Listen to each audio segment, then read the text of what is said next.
les caméras Pécresse des femmes en détresse, les Verts. Si je peux terminer. Le précédent mandat. Non. Écoutez, si vous voulez aider les femmes en détresse, je vais vous dire une chose, hein. Notamment les femmes victimes de violences conjugales, Madame Pécresse. C'est qu'il se trouve que vous avez divisé par 2,5 le budget logement. Moi, je connaissais Alice au Pays des Merveilles, mais maintenant, nous avons Valérie au Pays des Bobards.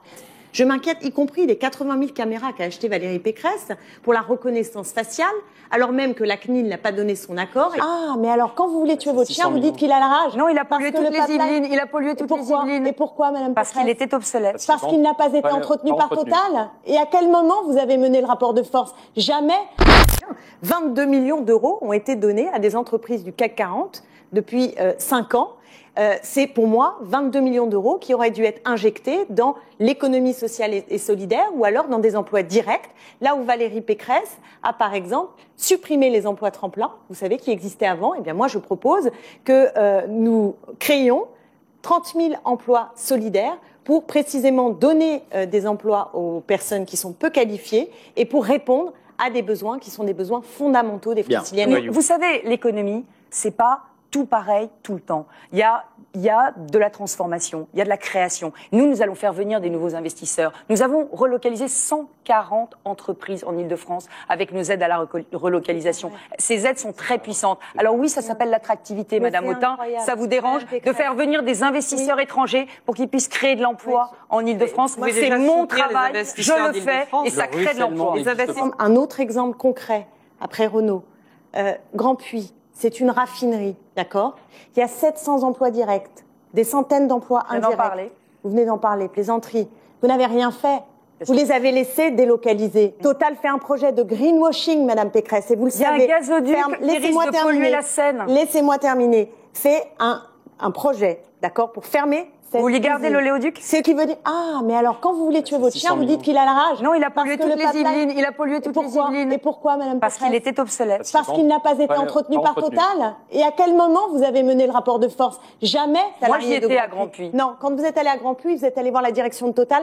À qui vous versez de l'argent? Cette fermeture, elle va conduire à quoi? À des camions supplémentaires qui vont arriver. Vous ne connaissez pas le projet. Ce n'est pas de la relocalisation. C'est de la délocalisation qui va détruire des terres à l'autre bout. On va faire le plus grand site de matériaux agro-sourcés, de biocarburants et de solaire d'Île-de-France à Grand Puy. C'est ça, ma vision. Non, ce qui est quand même formidable, je veux le dire une fois pour toutes, parce qu'on a déjà fait un débat, hein. Je m'excuse pour les téléspectateurs qui ont raté le précédent, mais là, au deuxième, je ne sais pas depuis combien de temps on est là, mais moi, je connaissais Alice au Pays des Merveilles, mais maintenant, nous avons Valérie au Pays des Bobards. Alors, je veux bien qu'on recommence un débat. Je veux bien, madame, qu'on recommence un débat où vous nous dites des choses qui ne sont pas le réel, mais à un moment donné, vous ne pouvez pas dire juste c'est faux, c'est faux, c'est faux. Il y a à un moment donné des choix que vous faites, des décisions que vous prenez et qui ont un sens. Donc vous ne pouvez pas nous dire on relocalise quand vous ne vous battez pas contre des délocalisations et quand votre politique globale ne permet pas. On va vérifier si cette raffinerie va fermer ou pas. Monsieur Bardella reprochait à Madame Pécresse quelque part de ne pas avoir repris ses idées. Or, rassurez-vous, Madame Pécresse reprend vos fiches et reprend vos idées. Totalement sur la Je veux que celles et ceux qui nous regardent comprennent bien. Quand Madame Pécresse est arrivée, c'est l'une des premières mesures qu'elle a prises, c'est de supprimer la tarification pour les bénéficiaires de l'AME qui sont globalement des sans-papiers. Il se trouve que la mesure qu'avait prise Madame Pécresse a été retoquée juridiquement. Voilà. Donc elle n'a pas été prise parce que au tribunal, ça a été retoqué parce que ce n'est pas conforme aux lois de la République française. D'accord? Madame Pécresse fait souvent des leçons de République et je voudrais ici que chacune et chacun sache que bien souvent, elle prend des mesures qui vont tout à fait dans le sens de Monsieur Bardella et de l'extrême droite, mais qu'elles se trouvent retoquées parce que c'est contraire aux lois de notre République. Et puisque vous disiez qu'il faut aller voir sur votre site, moi je vous dis aussi que à toutes les fois où vous dites c'est faux, c'est faux, c'est faux, j'invite celles et ceux qui nous regardent à aller sur clémentine-autain-idf.fr et vous aurez les éléments précis, aussi bien sur cette histoire de tarification que sur la clause Molière, où on pourrait encore parler de votre charte de la laïcité, qui elle aussi... Des clauses Molière, on n'a pas expliqué. Je pense qu'en termes de repères républicains, je pense que chacun va bien de son côté, effectivement, et que je crois que... Vous êtes de bon niveau, monsieur Laurent Saint-Martin, en termes de repères républicains. Ah oui, je pense effectivement que je représente maintenant la seule majorité qui est capable de maintenir, sans aucune compromission ni aucune ambiguïté, les valeurs de la République. Oui, je vous le dis. Oui, je vous le dis absolument dans les yeux. L'Observatoire national de la laïcité. Et c'est certainement pas la France insoumise. Laissez Clémentine Autain répondre. Certainement oui. Certainement oui, c'est moi qui vais vous répondre. Certainement pas. Et vous alors, allez me faire des leçons de complotisme maintenant? Absolument. Avec un sacré aplomb même, je vais vous répondre, tellement je suis en colère sur ce sujet. Tellement je suis en colère.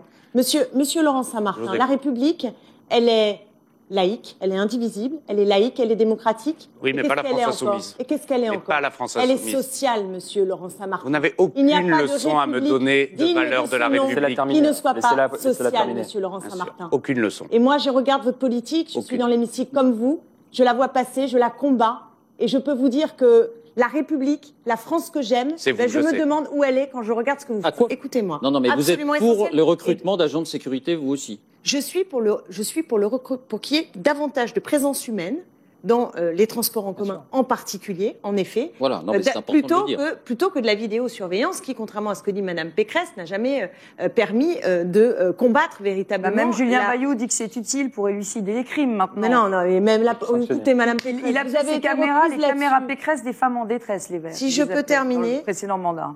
Non. Écoutez, si vous voulez aider les femmes en détresse, je vais vous dire une chose, notamment les femmes victimes de violences conjugales, Madame Pécresse. C'est qu'il se trouve que vous avez divisé par 2,5 le budget logement. On leur donne 100 logements de plus par an aux femmes victimes de violences. Madame Autain, vous n'y connaissez rien, vous ne connaissez pas. Vous ne pouvez pas dire ça comme ça. Vous avez baissé les budgets du Centre Hubertine Auclair pour l'égalité femmes-hommes. Je peux terminer. Je souhaiterais terminer mon propos. Ils sont venus à ça vous dérange, j'entends bien. Ça vous dérange. Je le comprends. Je le comprends parce que je vais même vous dire, l'autre jour j'étais au Franc-Moisin avec des habitants, en plein milieu de la cité à Saint-Denis, et quand je leur ai dit que vous avez divisé par 2 le budget du logement social, par 2,5 l'ensemble du budget sur la mandature, ils sont tombés de leur chaise.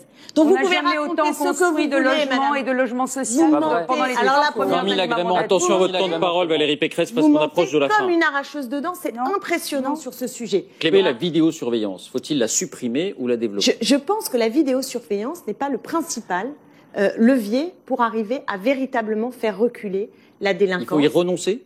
Je ne dis pas qu'à aucun moment il ne faut de vidéosurveillance, mais pour moi, je ne souhaite pas que ce soit la priorité et ce ne sera pas la mienne et je m'inquiète. Je m'inquiète, y compris des 80 000 caméras qu'a acheté Valérie Pécresse pour la reconnaissance faciale, alors même que la CNIL n'a pas donné son accord. Nous avons de nombreux problèmes légaux avec cette reconnaissance faciale.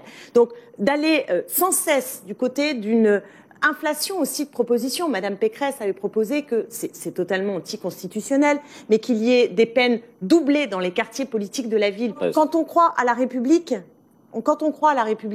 on pense qu'il n'y a pas justement de société sûre, de société qui protège s'il n'y a pas de justice et s'il n'y a pas de liberté. Voilà. Absolument. Eh bien moi, ce que je dis, c'est que vous marchez dans les pas de l'extrême droite aujourd'hui parce que c'est une société toujours plus répressive, toujours plus liberticide et toujours plus violente à l'égard de celles et ceux qui sont les premiers de corvée, à l'égard de celles et ceux qui sont dans la difficulté sociale. C'est ça la société que vous nous proposez et que vous avez concrètement mis en place dans la région. Mais les personnes...